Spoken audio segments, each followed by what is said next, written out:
Psych, lore, and insights. Welcome to Psych, Lore, and Insights, where we blend history, lore, true crime with psychiatry, psychology, and all things related to the human psyche. This is my brother, Steve, an Irish-blooded, natural-born storyteller. And this is my sister, Sarah. She is a psychiatric nurse practitioner, and she is going to get into the psychiatric layers behind these stories that we're going to tell and break them down and unravel the mysteries of the human mind that connect us to this storytelling and this lore. And this podcast is for educational and entertainment purposes only. I'm not diagnosing or offering up medical advice. This is just for fun. So today, the topic is Salvador Dali. We will tie that into the Surrealism movement and connect that to the psychology of Sigmund Freud and Carl Jung. So Steve, take it away. Tell us the story. Take it away? Is it story time with Steve or what? It's story time with Steve. All right, I'll do my best. Okay. It's October 12th, 1901. A boy in Figueres, Spain, is born, and he is born to a notary named Salvador Dalí. His actual full name is Salvador Dalí Cusi, and his wife, Felipa Dominic Ferres. So they have their first boy, and they name him Salvador Dalí. Actually, his full name, Salvador Gallo Anselmo Dali. So that's their first son. He was very healthy, and then he got sick. Before he was 2 years old, he passed away. There's two different references. He either died of gastroenteritis or meningitis, and I know those two totally different things. But back then, records were very imprecise. Then 9 months later, almost to the day, they had their second son, who was also named Salvador Dalí. 9 months to the day, and then the same name. Almost to the day. Same name. And then the father had the same name. So basically, the Salvador Dalí that we're talking about is the third. And his full name was Salvador Domingo Felipe Jacinto Dalí y Dominic. Nice. That is his full name. That's a mouthful. I am Salvador Domingo Felipe Jacinto Dalí y Dominic. You killed my father, prepare to die. It's just awesome. It just rolls off the tongue. But this is the Salvador Dalí that we're going to talk about today. So he was born May 11th, 1904. When he was very young, he had to be old enough to understand slightly what was going on, but they took him to the grave of their first Salvador Dalí, his older brother that he never got to meet. With his name on? Yes, and he was staring at a gravestone with his own name on it. Wow. How does that make you feel as a child? I don't know how I would feel as a grown woman. Exactly. I was going to say the same thing. Like, even as an adult, if you were looking at a gravestone with your own name on it, that would make you feel kind of tripped up. Stop and think about the meaning of your life really quickly. Yeah, exactly. Basically, whenever they took him there, they were telling, and this was out of love. They thought they were doing a really good thing. They explained to him that he was a reincarnation of him and a continuation of him, and that his soul went into his body and he is him reincarnated. So, and they meant it out of love and comfort, but I mean, that's gotta kind of mess you up. Well, when you're trying to form your identity and who you are as a young child, and then that's pretty heavy to carry. Well, early on. he did have a problem with being his own person through his whole life. So even he wrote about it later in an autobiography, The Secret Life of Salvador Dalí. That came out in 1942. He was living inside of someone else's name. He was a replacement, and it was an unshakable feeling for him. And he never felt fully, he actually, quote unquote, said, "I've never felt fully myself. I was living somebody else's life." And then also in 1963, he painted, it's a pretty famous painting that he did when he was 59 years old. It's called Portrait of My Dead Brother. And you can look that up on, there's pictures of it. It's in the Dali Museum. It was one of his famous paintings. His brother died when he was 2, but the picture he looks like what he was envisioning him as an older person. Wow. So, all right. So 20 miles down the coast, Calagues, and this is in Spain, It was the family's summer home.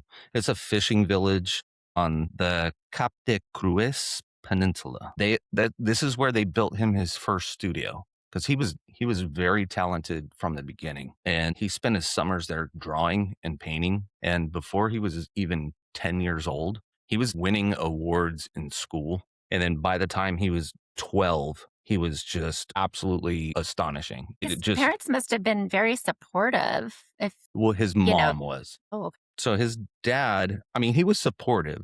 So his mother indulged all his, because he was kind of strange. His mother indulged all his strangeness and his intensity and his conviction. His father liked that his son was doing all this, but he was a notary and he was a man of order and expectation. And I like the way that this was worded. He said he admired the talent and was baffled by almost everything else about the boy. But his father wanted a son he could understand, but he got a son that he could not understand. So his dad was kind of on the fence. He was like, I got a weird kid. He must have gotten all his creativity from his mother's side.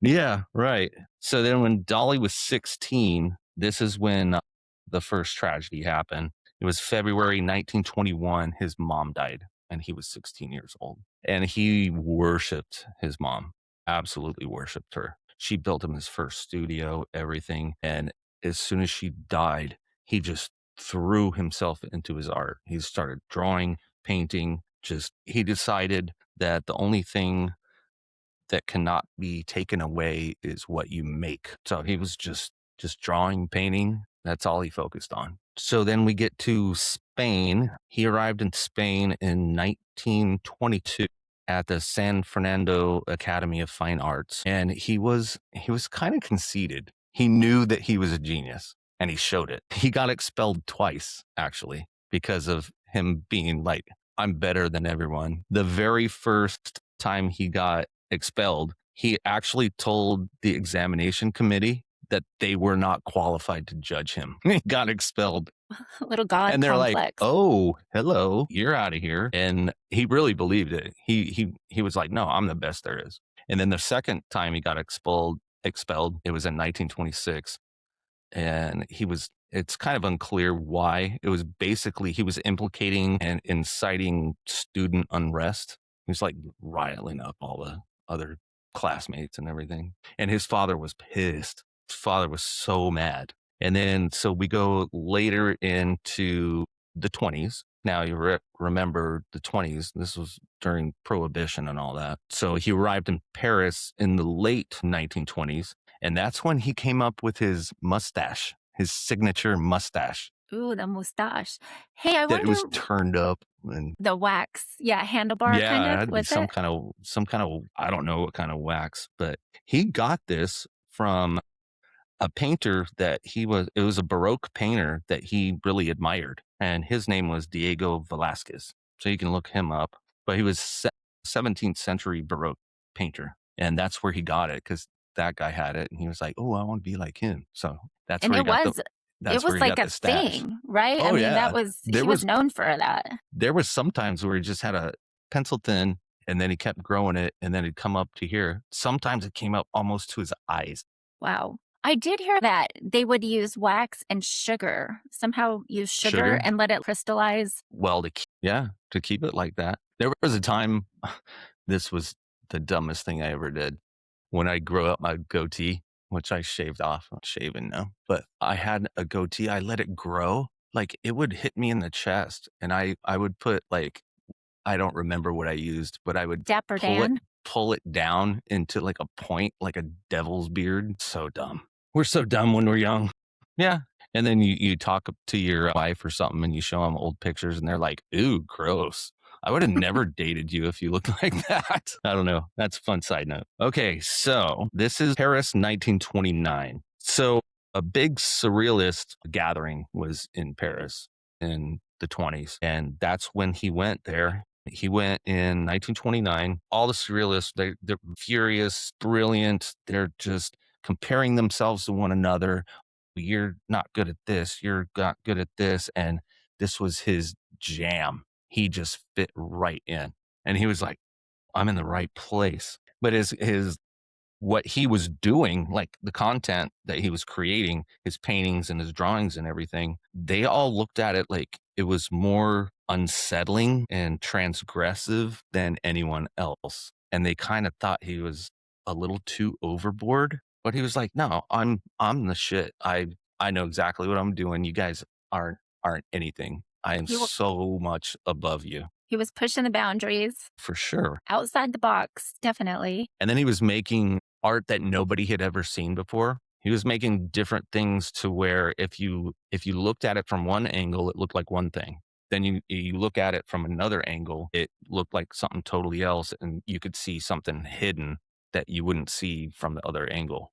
So it was, I mean, he knew what he was doing. Kind of ahead of his time. Yeah, for sure. And then they didn't really know what to make of him, but they did make him famous. And then in the summer of 1929, a group of friends came there, and this was in Cadaqués. And so it was Paul, I don't know how to say this name because I believe he's French or no, Russian. Paul Yillard. He was a French poet, but he was mingling against like in with the surrealist painters and stuff that were on the streets back then. And his wife, her name was Elena Ivanovna Diakonova, and she was Russian. But her husband he had nicknamed her Gala. So as soon as she met Dali, and she was married to this guy, and she immediately left her husband to go be with Salvador Dali. Wow. And she didn't care. She was like super headstrong, and she was like, nope, this is the guy I'm going with. And she didn't care. And it broke her husband. He never fully recovered. That poet. He was broken. Well, And I would have to think that poets are probably, I mean, not that that's okay, but I would think poets are somewhat of the sensitive type. I can see yeah, him it was probably having a hard time getting over that. Yeah, it's pretty sad. So she walked into Dolly's world in Cadaqués in 1929. She never left. They were together pretty much the rest of their lives. So the first time, I thought this was pretty funny. The first time that he saw her, he had a weird disposition. He got all giddy, and whenever he met her, he just started giggling and laughing like uncontrollably, and he couldn't stop. It was like manic laughing, and she slapped him the first time they ever met. She slapped him. Strange relationship. Yeah. So she slapped him and says hard across the face. And then he later wrote about it whenever the first time that they met. And he said, in the ringing silence after the slap, he knew that she was the only person he had ever wanted. I'm like, damn, match made in heaven. You just get slapped by this girl and you're like, damn, I need her. She's awesome. Well, he was a strange guy. So, For sure. Yeah. you can't have like a normal chick. No way. So yeah, like I said, she left her husband. He was devastated, never recovered, but she made her decision and she never revisited even thinking twice about it. So what was her nickname? Gala. With a D or G? Gala. Gala. Okay. Gala. I wonder if she continued with that nickname since her now ex is the one that gave it to her. For the rest of her life, she was known as Gala. Gala. Yeah. Her real name was Eluard. I'd go by Gala too. Yeah, same. So immediately she was like really centered and focused. She immediately began organizing his schedule, negotiating contracts, managing his correspondence, relationships with galleries, dealing with collectors, disputes with his critics, all that. She was his muse. She was She a just very took strong Russian woman. Absolutely. Yeah. Yep. In control. And she had a ton of discipline. And what started happening is whenever he would do his paintings, he signed her name along with his. So a bunch of his paintings say Gala Salvador Dali. Well, that kind of hits my heart a little bit. Yeah, it's like pretty sweet, right? Yes. I mean, on everything that he made, he always signed her name in with his. That's so beautiful. Even though she didn't do any of it. She just, well, you should do this, you should do that. And she didn't really paint a lot. Two different accounts. One says that she was a really famous painter. And then another account that I heard, she actually wasn't. She just knew a lot about art. So take it with a grain of salt. And then his father, whenever he got together with her, his father was not happy whatsoever. And he got pissed. He ended up disowning his own son Was it legally. because she was married Yes, or that she was Russian? both. Both. Yeah. And he This- did it, didn't just dismiss him and not talk to him anymore. He actually documented it and actually disowned him, like on With his paper. notary expertise. Yeah, probably. Yeah. And that kind of devastated him, but he was okay. So in 1931, Gala is away for the afternoon. Salvador has this extreme headache. He finishes his dinner alone because she's not there. And then he looks over on a table and a piece of cheese has been sitting out for too long and it started softening and bending. And he looked at it and he was just studying it and just thinking. So then immediately with this, it was probably like a migraine. I don't know. He goes to his studio. He picks up a canvas, a small one. It wasn't even very big, like big. It was about the size of a small book. And he just started painting. It was 9.5 inches by 13 inches. And he starts painting this landscape and a leafless tree.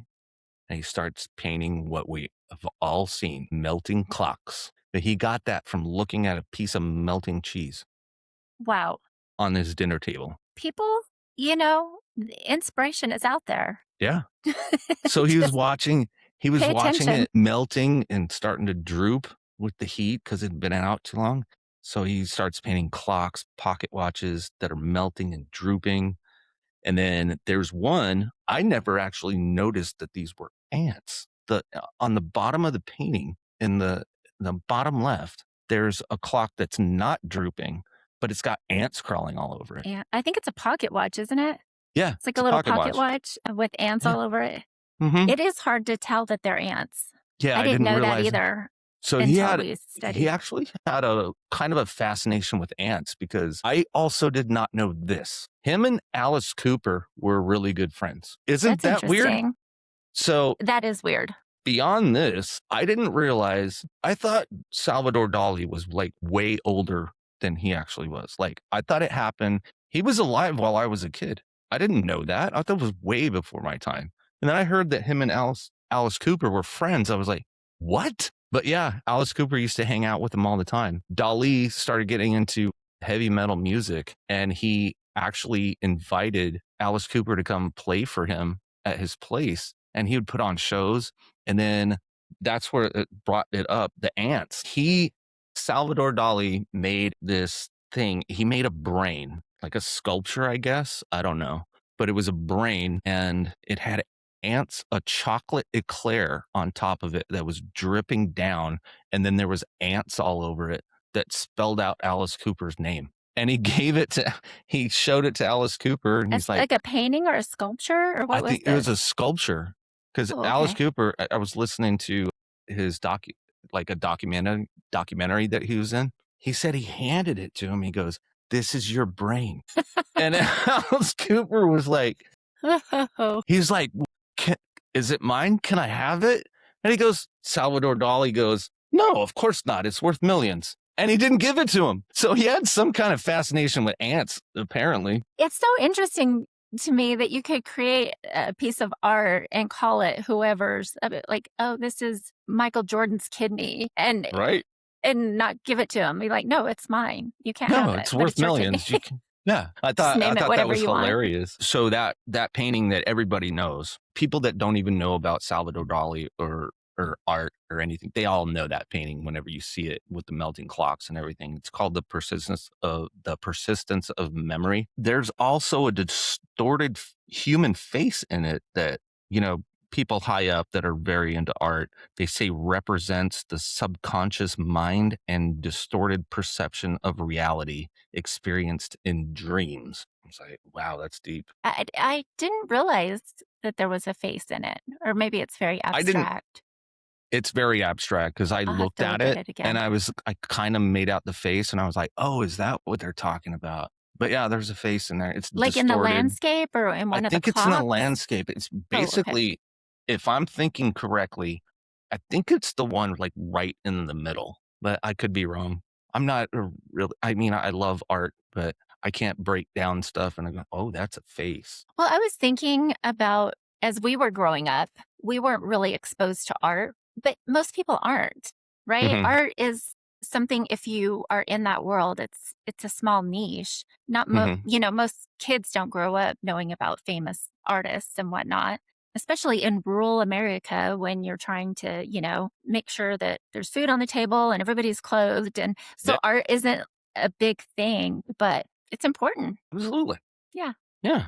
So after that, him and Gala fled to Europe in 1940 and they went to New York. And he wanted to make a showing of himself They being fled there. from Europe? Was that because of the war? Yes, because Germany was moving through France at that time. They came to New York and he Okay. wanted to make an impression. And Mhm. so they arrive at the St. Regis Hotel and he has an ocelot on a leash. He's An just, ocelot yeah, on a leash? yep. Just walking around with the ocelot on a leash. He had a lobster telephone.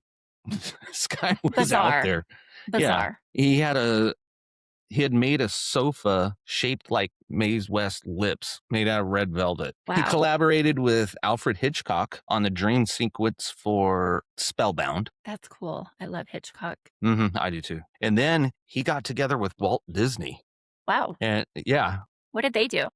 they did an animated film called Destino. Dino. And I wrote, this is more lore. One account reads that it was never released because it was too weird. And Walt Disney was like, no, we can't do that. That's somewhat believable. What was the other And then story? the other story is that decades later, Disney's heirs finally finished it. So I don't know. I don't know if it exists or not. I mean, I know it exists, but I don't know if it was ever released. If it was, I would love to see it. Well, me too. Check it out. And he was having lunch with the Marx Brothers.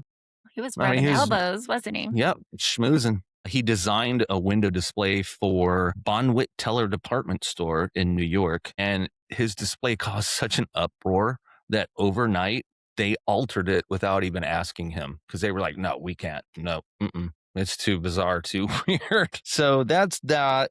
And then he ended up returning to Spain in 1948, settling with Gala because she was still with him. Well, they loved And each other. yeah. And they settled in a fishing villa in Costa Brava. And by the way, his melting clocks, the persistence of memory, the landscape is Costa Brava. He did it from memory because he had been there before. So they were there.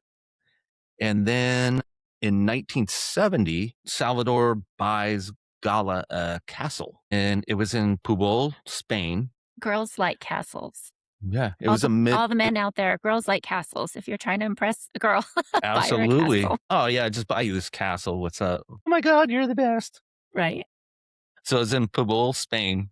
It was a medieval castle. It had turrets. It was surrounded by garden, stone, cypress. He started decorating it for years, just like building it up, painting and sculptures, furniture, everything. And he gave it to her as a gift. And then she moves in. And at first it was for weeks at a time, and then for longer and longer. And then she put a condition that he could only visit her if he was invited to the castle. This is his wife. They were married. She seems very odd. Yeah, very odd. So she tells her husband, thanks for the castle. I'm going to move in and you are not. And you can only come over if I invite you. Don't come a knocking. And he said, It seems to me like the more she slaps him and pushes him away, the more he falls in love. well, he's just one of those guys that just likes that. I don't know. So like he would, let's let that sit for a moment. Salvador Dalí, he called her his oxygen. He put her name on all of his canvases. And then she says he's waiting for a handwritten note so he could see his own wife. And he accepted it. What was she doing in this castle all alone? I was just going to get to that. She was an older Do tell. lady. She was 10 years his senior. Okay. I don't know what it was about her. I've seen pictures of her. I have no idea how she pulled this off. She was entertaining young men, and young men were flocking in by the dozens. So, and he knew it. She was sleeping with all kinds of young men. So that's what she was doing. She's not my hero. Not a No, fan. I don't think she was a very good person. I mean, she did everything to make him who he was. So that's good. Otherwise, we might not have ever known who he was and saw some of his artwork. But yeah, she sounds like a really nasty woman. So, well, there's good and bad in all of us. This is the part I not don't me. like about I'm all Gala. good. I'm all Of good. course you are. No, I'm just kidding. Little brother. So Gala ended up dying on June 10th, 1982, 87 years old. She died, let's see, I forget what she died from. As an STD? Probably. I don't know. Yeah. Sorry, I don't know if that's true. Just guess. Syphilis. So he buried her in the crypt of the castle that he gave her. So she's buried in the crypt at that castle. I wonder if she's haunting the castle to this day. I want to go see it. And then he moved into the castle after he buried her there, just so he could be next to her grave. So then he was allowed in. She didn't invite him, though. She was dead. She couldn't give him an invitation, so he broke the rules. I hope her mean ghost didn't come haunt him. So then he started getting tremors, and by late 1983, see, this still freaks me out that he was alive in 1980. I was in 3rd grade, and this guy was still alive. I thought this happened so long ago. I was 11. Yeah. We're old, though. That's the context you're forgetting, is that it was a long time ago. So he got the tremors, and then it came to the point that he couldn't even paint anymore. Like the tremors were too bad. He couldn't paint. And then a fire happened. And August 30th, 1984, that's the year that Van Halen's 1984 came out. Jump, Panama. Dali was alive. And Dali was living in a castle. This is freaking me out. That's so weird. It's like both worlds can't exist at the same time. No, right? I'm sitting in my room with my little Walkman headphones listening to Jump, and Dali, this great artist, is still chilling. Walkman. What is a Walkman for all? If there are any kids out there listening, maybe they don't know what a Walkman is. You would have to explain what a cassette tape is as well. You'd have to explain a whole list of vocabulary. Yeah. We'll get into, we should do an episode on like vintage stuff like that. From the 80s? Us being old folks. We can tell these kids about how it used to be. In the day. But yeah, a fire broke out August 30th, 1984 at the castle. It broke out in his bedroom. He was pulled out barely. He was hospitalized with severe burns. Oh, that's he was scary. in bad shape, but it was ruled accidental. Nobody knows. And he never talked about it.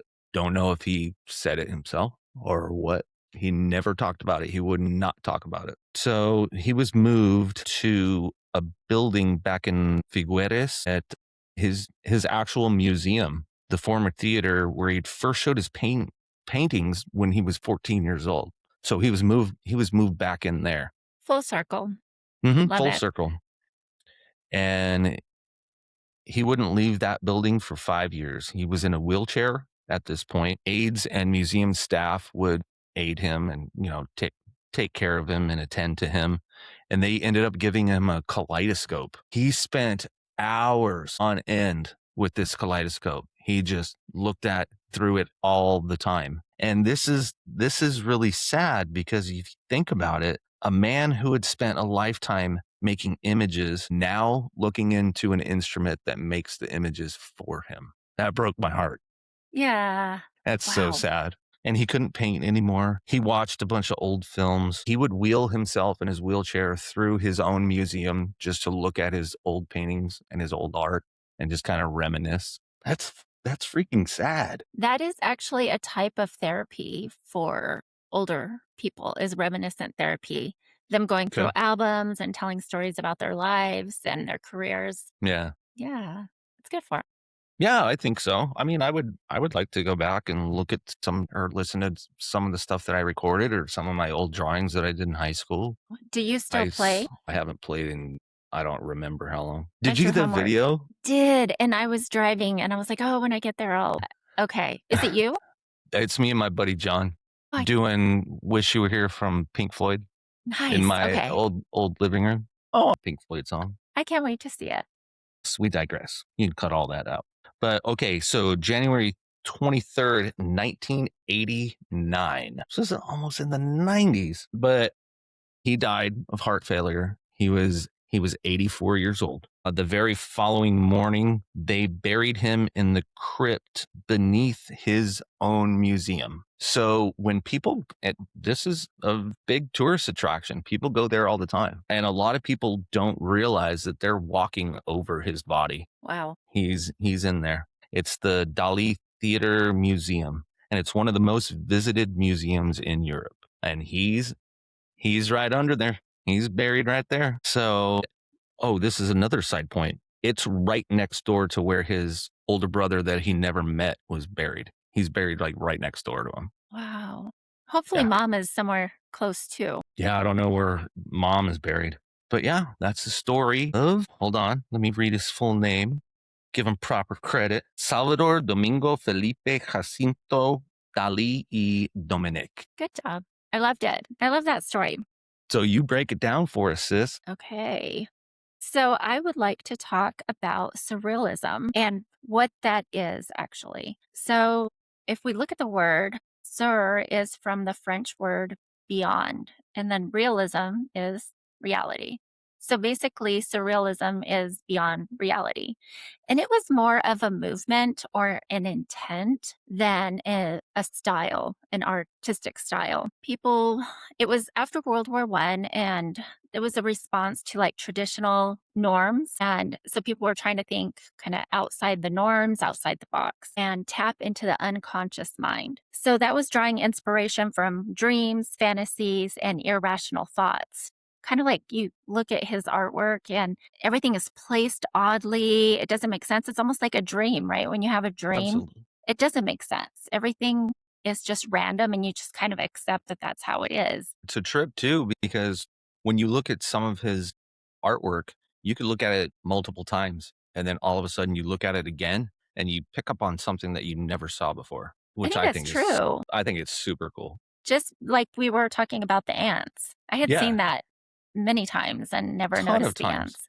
I And it's never not like noticed that. it's super busy art. Yeah. Surrealists aim to bypass rational thought to access deeper emotional truths. And so, Salvador Dali, if we look at the persistence of memory, focusing on the Freudian themes of desire, sexuality, and the bizarre nature of dreams. But first, I just wanted to give a snippet of Sigmund Freud and Carl Jung. Sigmund Freud was an Austrian neurologist and the co founder of psychoanalysis. So if you think of psychotherapy, when people go to therapists nowadays, you're usually sitting in a chair. It could be online or in person. You might go once a week for 6 to 8 weeks. That is not psychoanalysis. Psychoanalysis is the laying down on the couch, tapping into the unconscious, talking about your mother, all the things. So Freud was very odd. Yes. A lot of his theories are, not taken into consideration, but he gave us some very important points. And the one probably most important is the unconscious mind. So the conscious mind is what we're aware of every day. The unconscious mind, it houses thoughts, memories, desires that are not accessible to your awareness. But the importance of it is that they are influencing your behavior and your emotions. And repression is repressing thoughts and feelings because they're very disturbing. So we can't tap into them with our conscious mind. And a lot of those disturbing thoughts are related to sexuality and aggression, according to Freud, because Freud was Okay. always all about sex. Well, I didn't put this in in my notes because I didn't want it to run too long. But Mhm. there's a whole thing on Salvador Dali.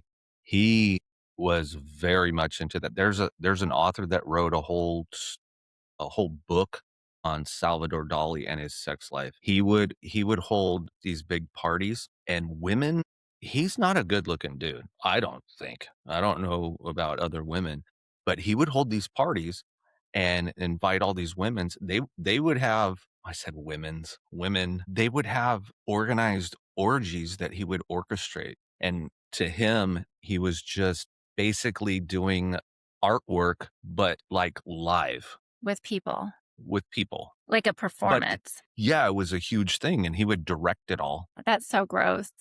It was the Mhm. mustache. It was the mustache.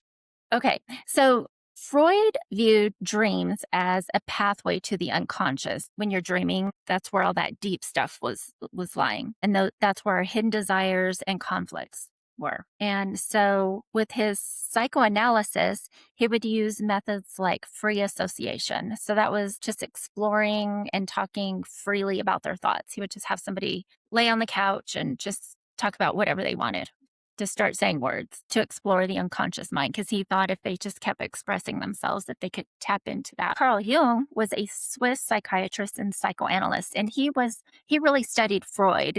They were close, but he kind of took it a step further and developed the concept of a collective unconsciousness, that there was this like collection of all humans, that we all share a collective unconscious. He introduced archetypes, and two of those, one is the hero and one is the shadow. So the shadow is opposite the hero, and the shadow is the dark places in us. And it's kind of that repression. Okay. So we need to confront our shadow to feel relief from psychological distress, according to Jung. And that is the journey to self-awareness. So those dark places that we don't really want to look at, or he would say things that annoy you about other people, that make you upset and mad, that is telling you about your shadow and shadow work that needs to be done to understand yourself fully. Hmm. That kind of reminds me of like I forget what episode we were recording, but to where you face the things that you don't like Mm, to it, and then that's kind of therapy in itself. Just OCD. confronting yourself with it and dealing with that anyway. That's a great point. That psychological distress. And also, Carl Jung was very into dream analysis like Freud. He valued the dreams and viewed those as a means to access the collective unconscious. He believed that the dreams could reveal insights not only about the individual, but about the shared human experience. Dream interpretation is still used in modern psychology, but it is not a standalone treatment. It's just kind of along with the therapy. The therapist will, kind of talk and peel back some layers of dreams, but it shouldn't be used just as standalone, like dream Gotcha. interpretation therapy. I'm going to psycho geek out Psycho Geek it. over I mean, a T-shirt that says Psycho Geek. all you listeners. Do you guys want to be psycho geeks? Psycho Geeks. We're I getting like it. t-shirts. Yeah. I like it. Okay. So Hertz, Hertz. Hertz is an electrical pulse per second. Why am I talking about this? So the brain operates on chemicals, the neurotransmitters. We've talked about serotonin before. We've talked about dopamine, but it also works on electrical pulses. And so they are beta, gamma, alpha, theta, and delta. Sounds like a sorority house. It does. You're so funny. Okay, so the first is beta and gamma, and beta is a fast electrical pulse. It's like 12 to 30 hertz per second. And then gamma is 30 to 100. So this is your brain when it's like active, studying and learning new things. It's going at gamma, that 30 to 100. Then alpha, it's slower. It's like 8 to 12. It's very smooth and it's outside of your awareness. If you've ever like driven home and not remember thinking about how you drove home, alpha. Okay. I've heard of that happen to me, but I've heard that happens quite often with people. It does happen. It's not like it's amnesia. It's just Yeah, that you're yeah. not actively aware, just kind of zoned out, especially after a hard day at work. Yeah. So then it brings us to the theta and delta wave. So theta is about 4 to 8. So we're slowing down here. That's when you're like meditating and you're in a really deep meditative state. Then the delta is the slowest. It goes from 0.5 to 4. And this is like during REM sleep. Mm. This is where your mind has memories that are actively kept hidden from the consciousness, That's my favorite state of sleep. the REM. I love it. Yeah. And this is where your beliefs, behaviors, patterns, and attitudes, habits are. While the conscious mind can easily recall the information from the subconscious mind, it cannot recall information from the unconscious mind without deep meditative states or hypnosis. I just want to briefly bring up TMS, which is transcranial magnetic stimulation. And it is a magnetic pulsation and it can operate in a low frequency like 1 hertz to kind of calm the brain down. Like if somebody's super anxious, it kind of slows things down, or it can operate at a higher frequency, 5 to 20, to stimulate the neurons. Maybe like in somebody who's depressed and they're understimulated to kind of light up the lights again Okay. and create neuroplasticity, rewire the brain. Okay. So back to Dali Hmm. and the persistence of memory. So again, as you talked about, is a very dreamlike landscape that features melting clocks draped over various objects. He would hold objects as he was falling asleep so that he would drop them to wake him up suddenly and then capture his dream to then paint it. What? That's how he was trying to tap into his unconscious. I never heard of that. Huh. That's cool. So he was probably getting into that like 4 to 8 hertz, or maybe even lower than, well, probably 4 to 8 when he was just falling asleep, and tapping into part of his unconscious to bring out some of that creativity. And Hmm. Do you think if you snap out of that state that you're in, like trying to catch something, you think it makes you hold on to and remember your dream? Because I love remembering dreams. yeah, Does that help with it? It's like yes. I know what I was just now dreaming about, and now I can And write it down or write it down immediately, because hmm. it's like mist. You remember it so strong and then it just whiffs away. So you just have to keep a dream journal by your bed. That is so I am fascinated with dreams. That we'll have to dive into that another time, but I am so fascinated by dreams, and I love having a good dream, even if it's scary, and I hmm like remembering it. You're like And entertaining yourself. yeah, it's like you're in your own movie. And what's really weird is I know when I'm dreaming normally, and I'm like, this is an awesome dream. I don't want to wake up. But then I've also had some dreams where I woke up and I thought it really happened. And That that's happens. fascinating. Like when I wake up from a great dream in the middle of the dream and I'm like, no, go back to sleep, back to Hmm. sleep. And I can't go back to sleep. And I'm like, I got to see what happens. That happens to me all the time as well. Lucid dreaming is when you're in a dream state, but you're not completely in REM, and you can direct your dream, but you know you're dreaming. Have you ever had that? I have. And I Yeah. wish I could do it on purpose because it's hmm awesome. Yeah. Yeah. Lucid dreams are cool. I have a dream journal I need to put next to my bed. It was given to me by our cousin Matt before Get he out. passed Really? for Christmas one year. Yeah. Oh, that is so I need cool. to put it next to my bed and start recording my dreams in it. Yes, do. Okay, I will. Absolutely. We can talk about dreams. Okay, and you get a dream journal and we'll compare dreams. Okay. Okay, where were we? The melting clocks. Oh, we got to talk about the melting clocks. So, the melting clocks are the most striking feature of the painting. They could represent the fluidity of time and the unconscious mind. So, you can see this is very surreal. It's outside the norms during this Mhm. surrealism. And now we can see kind of how Freud and Jung tied into this about the unconscious and the dreams, and Dali trying to even dream and wake himself up so he can capture that in his art, which I think is Yeah. really cool. And then I thought it was pretty interesting that he painted that, and I don't know, I thought it was like a big painting. It's I did really too. small, but Yes, it is and then I small. thought it was interesting that he did that while he had a severe headache, and I didn't know that before. Maybe he had a I didn't. migraine, maybe he I was did. so that could Having auras with his migraine. mhm, exactly. Yeah, it was 9.5 inches by 13 inches. That is Yep, very small. I didn't know it's it was that small. small either. It's about the size of it's smaller than like a normal sized book cover. So when I see the melting clocks, well, let me ask you, how did you feel when you look at the melting clocks? I just thought I thought the same thing. So I told you that I'd listened to Alice Cooper's documentary about hmm hanging out with Salvador Dali or Dali. Dali. But he described it as when you were hanging out with him, he described it as you were on an acid trip even though you weren't doing acid. That's very surreal, right? Hmm. So, Yeah. I mean, that's kind of how I felt first time I saw the melting clocks and all that. And it's just trippy, but you can look at it and just go, wow, that's kind of cool. It's kind of weird. But then if you stand back and you actually look at it and try to distinguish like what was he trying to say?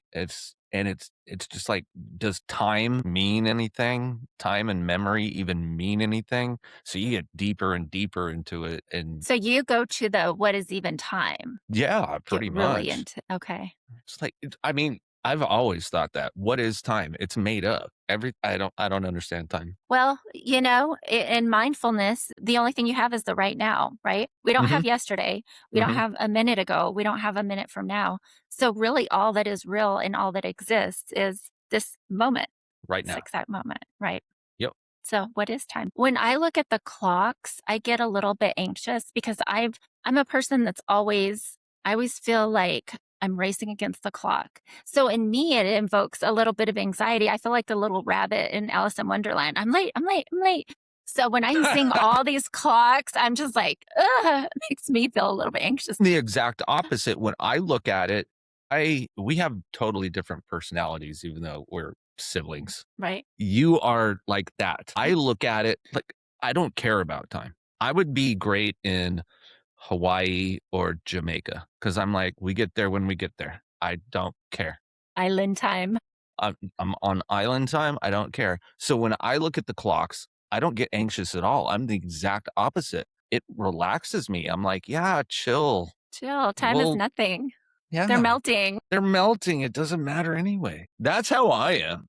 I was even looking at the times on all of them and they're all different. And I was like, what does that mean? They're not even He the probably same did that time. on purpose. Probably so. You were talking about the melting and the cheese and that how Hmm. you felt it was just time melting away. There are some people that look at the clocks and think that it could represent a body and the sexuality of a body. People interpret it all different ways. Probably. Yeah. And then the dreamscape in the background can be seen as a representation of the unconscious, where desire and fears manifest without limitations of reality. And I thought it was interesting too that the tree has no leaves. It's just branches. Maybe it was Is representative it of dead? of himself or the viewer. Maybe the passing of time and the tree is dead. I Maybe was death. thinking the tree is dead and time doesn't mean anything because I don't know. So on our Sid Barrett one, the Pink Floyd song I text you about is one of my favorite songs from Pink Floyd is called Time. And the lyrics on that song, he says, "You run and you run to catch up with the sun, but it's sinking, racing around to come up behind you again. You're older." The lyrics, "The sun is the same in a relative way, but you're older, shorter of breath, and one day closer to death." And That's what it's I'm like, thinking of God. in this painting because the clocks are ticking. It's inevitable. I would love to do some research and see if Pink Floyd maybe wrote that song about that painting. Who knows? Who knows? And the illogical placement of all the things. There's a clock that's melting on the table, and there's that strange creature. I mean, it almost looks like a horse, but it's not. It's just very random, and the barren landscape is very surreal, bizarre, and illogical, just like a dream. It defies reality. Very dreamlike. And then the ants could symbolize decay over time. And that's the stopwatch. That's the only one that's not melting. It's solid. It is solid. All the Oh, you're rest, right. I didn't all think the about rest that. are melting, but that Mhm. one's solid, but there's ants all over it. So does it matter if time's melting and it doesn't matter? And that one's solid, but now the ants are, it's like, it doesn't matter if it works or not. It's dead either way. I don't know. But I I'm know getting if too you deep have into this. how deep. We could have a philosophy session. So, in The Persistence of Memory, Dali masterfully employs Freudian themes to indulge intricacies of desire, sexuality, mortality, and the nature of dreams. The melting clocks serve as a powerful metaphor for the fluidity of time, while the bizarre challenge of our perceptions of reality invite us to confront our hidden desires and fears. And that reminds me of the Carl Jung shadow work, right? Confronting our fears and desires, maybe we feel like are dark. Dali's work and personal life reflect the Surrealist movement, emphasizing tapping into the unconscious, but also resonates deeply with Freudian psychology. Thank you for listening. Please email me at psychlorsarah@gmail.com. If you want to talk to Steve, I am at cyclorsteve@gmail.com. please rate and subscribe. Thank you so much for everyone who's been listening. It's amazing. Absolutely. Share it with a friend who might like to psycho geek out about this stuff. So stay curious And stay psyched.